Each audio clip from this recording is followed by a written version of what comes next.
Assalamualaikum warahmatullahi wabarakatuh. Yang terhormat Bapak Darta serta Bapak Agus Dede selaku dosen pengampu evaluasi pembelajaran matematika dan praktikum dan teman-teman yang saya banggakan, puji syukur marilah kita panjatkan kepada Allah Subhanahu wa taala dan salawat serta salam semoga tetap tercurahkan kepada Rasulullah Muhammad Shallallahu alaihi wasallam. Hari ini kita akan menjelaskan mengenai indeks kesukaran. Di sini saya selaku moderator yang akan membimbing acara presentasi hari ini. Sebelumnya saya akan memperkenalkan anggota kelompok saya. Ada Erina Larissa, Alfa Salma, Sadira Ferda Mariza, dan Fasya Ajahra. Rangkaian acara yang akan kita lewati pada presentasi hari ini yaitu ada pembukaan, penyajian materi, dan penutup. Untuk pembukaan yaitu kita baca basmalah secara bersama-sama. Bismillahirrahmanirrahim. Kita masuk ke acara selanjutnya yaitu penyajian materi. Saya berikan kesempatan ke penyaji untuk menyampaikan materi pertama yaitu Erina Larissa.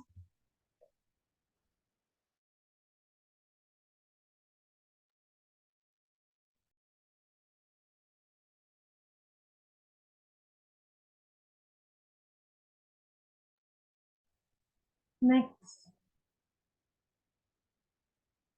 Baik, di sini saya akan menjelaskan tentang pengertian indeks kesukaran dan jenis-jenisnya. Indeks kesukaran. Tingkat kesukaran item atau disebut juga indeks kesukaran menurut Soekardi tahun 2011 dalam Yani dan kawan-kawan halaman 102 adalah angka yang menunjukkan proporsi siswa yang menjawab betul dengan satu soal yang dilakukan dengan menggunakan tes objektif.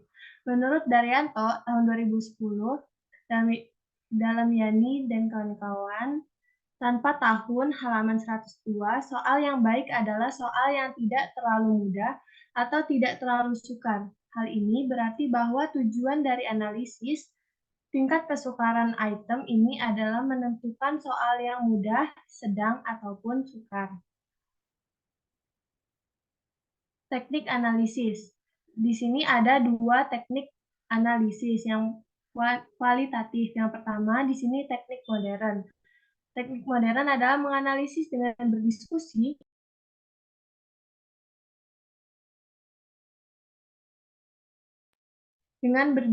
yang mana ada satu orang sebagai pencegah.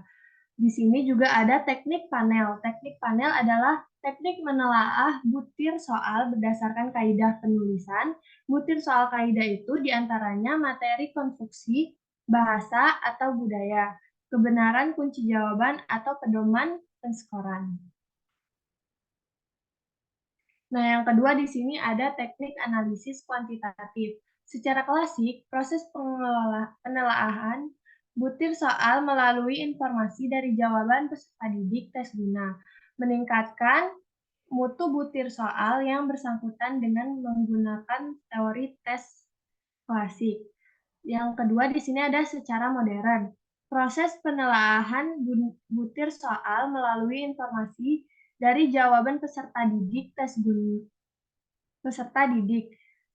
guna meningkatkan mutu butir soal yang bersangkutan dengan menggunakan alat ukur hasil belajar yang memadai.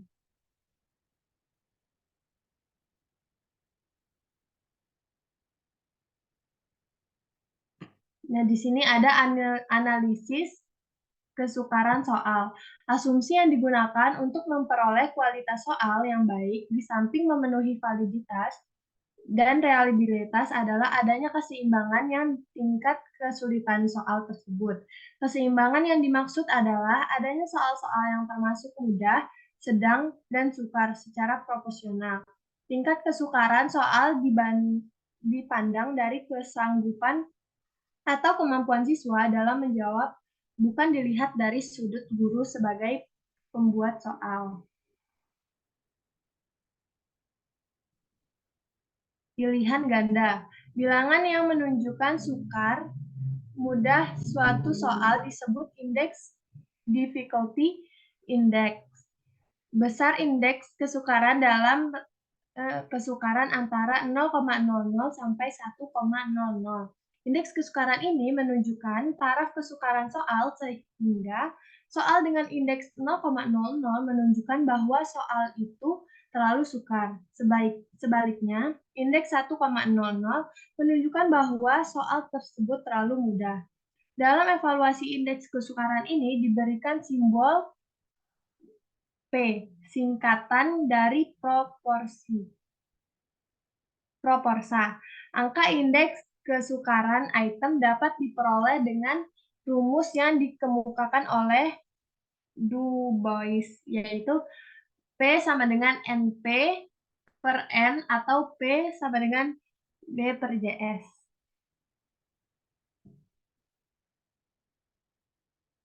Analisis soal esai.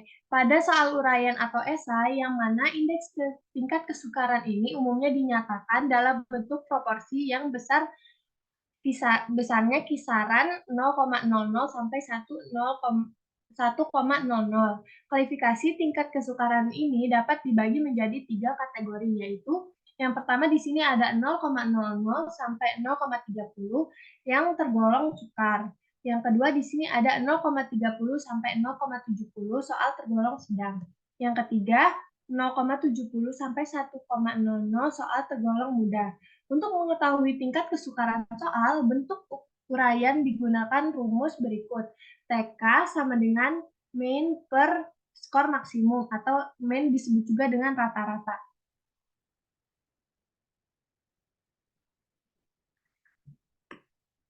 Kriteria indeks kesulitan soal ditafsirkan oleh Robert L. Thorndike dan Elizabeth Hagen sebagai berikut. Besarnya P kurang dari 0,30, interpretasi terlalu sukar. Besarnya P 0,30 sampai 0,70, interpretasi cukup atau sedang.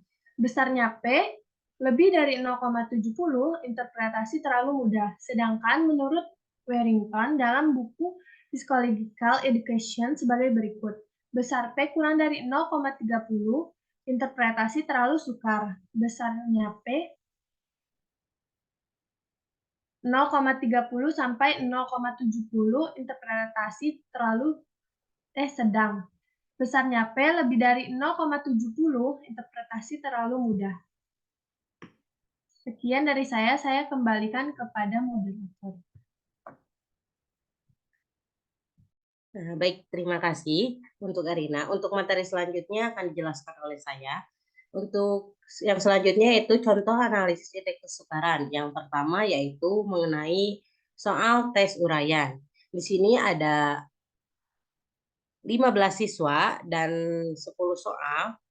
Nah, kita udah mendata jawaban-jawaban dari setiap siswa. Untuk soal nomor 1 rata-rata skornya yaitu 7,7, soal nomor 2 ada 5,7, soal nomor 3 4,3 dan seterusnya, serta skor maksimal dari setiap soal itu 10. Nah, tadi juga sudah dijelaskan untuk mengetahui tingkat kesukarannya, yaitu kita menggunakan rumus nilai rata-rata dibagi dengan skor maksimal. Nah, untuk tingkat kesukaran soal nomor 1 yaitu 0,8, soal nomor 2 0,6, soal nomor 3 0,4 dan berikutnya. Untuk itu dapat kita simpulkan bahwa soal nomor 1 itu nilai kesukarannya 0,8. Berarti menurut tadi kriteria indeks kesukaran 0,8 itu termasuk ke dalam terlalu mudah. Nah, untuk 0,6, 0,4, 0,5 itu masuk ke dalam soal yang cukup atau sedang. Selanjutnya.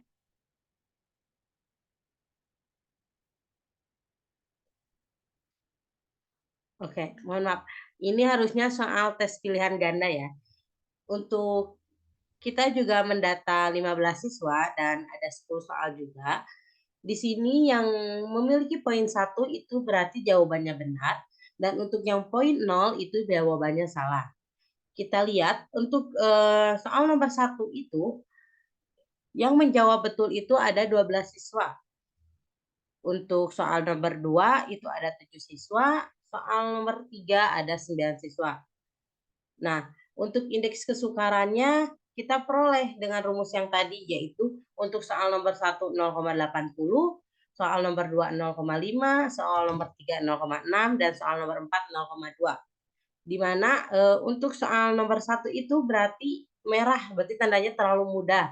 Dan untuk yang biru 0,5 sama 0,6 itu berarti sedang atau sukar.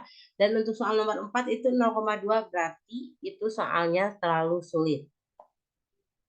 Selanjutnya.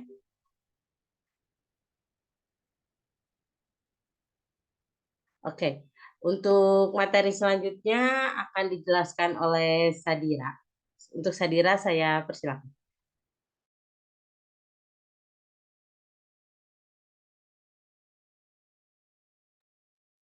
Baik, di sini saya akan menjelaskan mengenai kisi-kisi tes kemampuan penalaran matematis.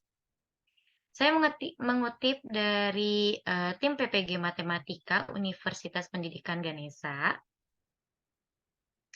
Tabel kisi-kisi tes kemampuan penalaran matematis, mata pelajaran matematika, materi teorema Pitagoras dan lingkaran, kelas 8 semester genap. Bentuk soalnya uraian. Untuk kompetensi dasarnya, 3.6 menjelaskan kebenaran teorema Pitagoras dari triple Pitagoras. Untuk indikator penalarannya, ada memberikan ulasan terhadap kebenaran solusi. Selanjutnya, untuk 4.6, menyelesaikan masalah yang berkaitan dengan teorema Pitagoras dan triple Pitagoras. Untuk indikator penalaran matematisnya, ada melakukan manipulasi matematis, mengajukan dugaan, menarik kesimpulan dari pernyataan. Selanjutnya, di poin 3.7, menjelaskan sudut pusat, sudut keliling, panjang busur, dan luas juring, serta hubungannya. Untuk indikator penalaran matematisnya ada menarik kesimpulan dari pernyataan. Selanjutnya di 4.7 menyelesaikan masalah yang berkaitan dengan sudut pusat, sudut keliling, panjang busur, dan luas juring, serta hubungannya. Untuk indikator penalaran matematisnya, ada melakukan manipulasi matematis dan mengajukan dugaan.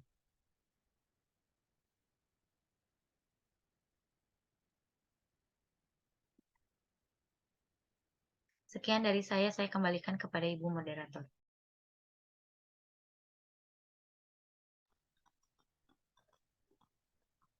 Baik, terima kasih untuk Sadira. Untuk materi selanjutnya akan dijelaskan oleh Pasya. Kepada Pasya saya persilakan. Di sini saya akan menjelaskan tes kemampuan penalaran matematis. Sebelumnya sudah dijelaskan oleh Sadira kisi-kisi tes kemampuan penalaran matematisnya.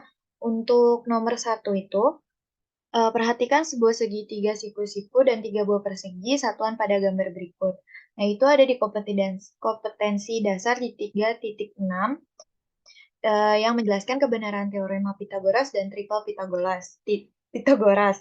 Indikator penalaran matematisnya memberikan alasan terhadap kebenaran solusi. Nah, untuk nomor 2 juga itu dua itu suatu segitiga berukuran 4 cm, 6 cm, dan 5 cm. Apakah segitiga tersebut merupakan segitiga siku-siku? Berikanlah alasan terhadap jawaban. Nah, untuk itu di indikator penalarannya itu menjelaskan melakukan manipulasi matematis. Untuk kompetensi dasarnya, menyelesaikan masalah yang berkaitan dengan teorema Pitagoras. Untuk 3, 4 itu sama di nomor 2 di kompetensi dasar 4.6. Untuk nomor 3 dan 4 itu indikator penalaran matematisnya itu tentang mengajukan dugaan dan menarik kesimpulan dari pernyataan. Next.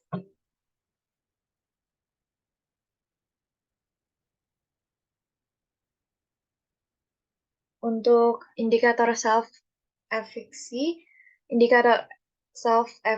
mengacu pada dimensi self-efficacy, yaitu dimensi level, dimensi generality, dan dimensi menurut Widianto 2012 merumuskan beberapa indikator self-efeksi, yaitu yakin dapat menyelesaikan tugas tertentu, individu yakin bahwa dirinya mampu menyelesaikan tugas tertentu, yang mana individu sendirilah yang menetapkan tugas, target, apa yang harus diselesaikan. 2. Yakin dapat memotivasi diri untuk melakukan tindakan yang diperlukan dalam menyelesaikan tugas. Individu mampu menumbuhkan motivasi pada dirinya sendiri untuk memilih dan melakukan tindakan-tindakan yang diperlukan dalam rangka menyelesaikan tugas. 3. Yakni bahwa diri mampu berusaha dengan keras, gigih, dan tekun, yaitu adanya usaha yang keras dari individu untuk menyelesaikan tugas yang ditetapkan dengan menggunakan segala daya yang dimiliki. 4. Yakni bahwa diri mampu bertahan menghadapi hambatan dan kesulitan. Individu mampu bertahan saat menghadapi kesulitan dan hambatan yang muncul serta mampu bangkit dari kegagalan. 5. Yakni dapat menyelesaikan tugas yang memiliki range yang luas ataupun sempit spesifik. Individu yakin bahwa dalam setiap tugas maupun dapat ia selesaikan meskipun ia luas ataupun spesifik. Saya kembalikan ke moderator.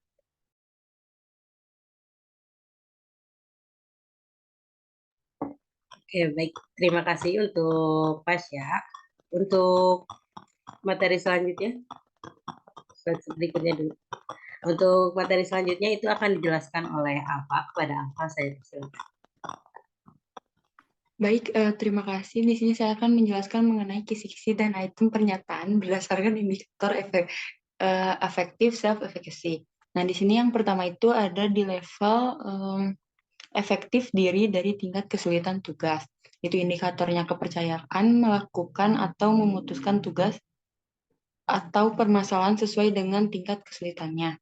Di sini siswa mempunyai rasa optimis agar mampu menyelesaikan tugas maupun soal pemecahan masalah matematika. Kemudian siswa merasa yakin dan sanggup dalam menyelesaikan tugas maupun soal pemecahan masalah matematika. Kemudian siswa memiliki minat untuk menyelesaikan tugas maupun persoalan pemecahan masalah matematika. Nah, di sini pernyataan positif berada pada nomor 5, 9, kemudian 8, 12, dan 15. Kemudian yang kedua, dimensi efektif diri dari tingkat kekuatan.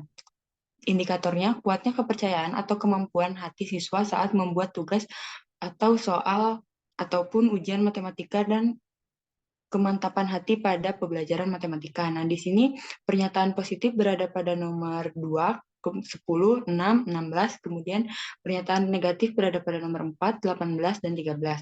Kemudian yang ketiga, dari efektif diri dari luasnya bidang tugas.